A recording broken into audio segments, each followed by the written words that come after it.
আমার এক লোক বলছেন হুজুর উনি 50 লক্ষ টাকার মালিক, আমাদের মসজিদের সভাপতি, নাম লিখতে পারে না। মানে উনি আমার বলছে আর কি লিখতে পারে না, তো তারে কিল্লে সভাপতি বানাইছেন, ও টাকা আছে, কি আছে? তো আমি বলছি ইমাম সাহেব আপনি বুঝতে দেখেন তার কয় মাসের বেতন ভাই, টাকা দেখে কি করেন না, সমাজের কর্ণধার বানাইয়েন না। আরেকজন বলছে হুজুর উনি যেদিকে আমরাও সেদিকে, এক এলাকার কথা বলতেছে কি লেগে, তো উনি কাঠটা সুৎখোর, কাঠটা ঘুষখোর, উনারা বাংলাদেশ টাকার প্রধান। বকলম কোরআন সম্পর্কে, সুন্নাহ সম্পর্কে, ইসলাম সম্পর্কে ন্যূনতম জ্ঞান এদের ভিতরে নাই, কিন্তু এরা পদে পদে বৈশা এরপরে যাইছে না, এদের নাম না দিলে এদের এই সমস্যা এই সমস্যা, বহুত সমস্যায়। মসজিদে 14টা বাজে, ইমামের 14টা বাজে, সমাজের কয়টা বাজে বলেন? 14টা। ইসলামিক ইসলামের কোনো বক্তা স্পষ্ট কোরআনের পক্ষে কথা বললে, সুন্নাহর পক্ষে কথা বললে, তখন এদের কাছ থেকে বেটু আসে, হুজুর কিনলে কথা বলে। আসলে বুঝতো যে না হুজুরের কথা কোরআন সুন্নাহর পক্ষে, বেটু দিত না, সম্মান দিত, বেতন কম দিত না বাড়াই দিত।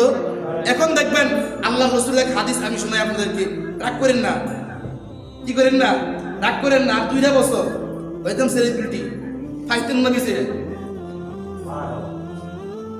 রাগ মারাইয়েন না, কথা স্পষ্ট শুনেন।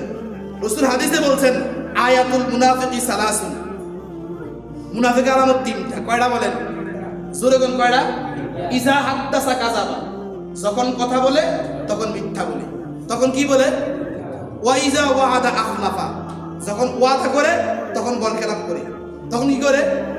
ওয়া ইজা আতুবিনা খানা, যখন আমানত রাখে তখন আমানতের পরিপূর্ণ খেয়ানত রাখে, পরিপূর্ণ হক আদায় করে না।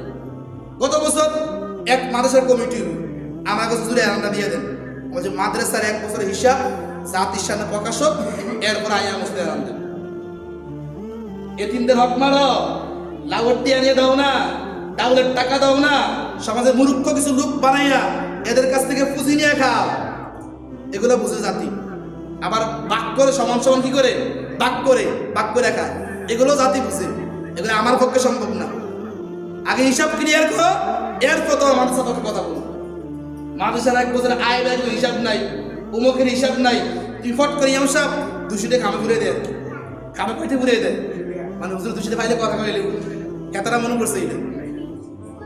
এরকম কিছু লোক তৈরি করে রাখছে, তৈরি করে পরে মাদ্রাসার টিয়া খায়, মসজিদের টিয়া খায়, খায় না খায় বলেন?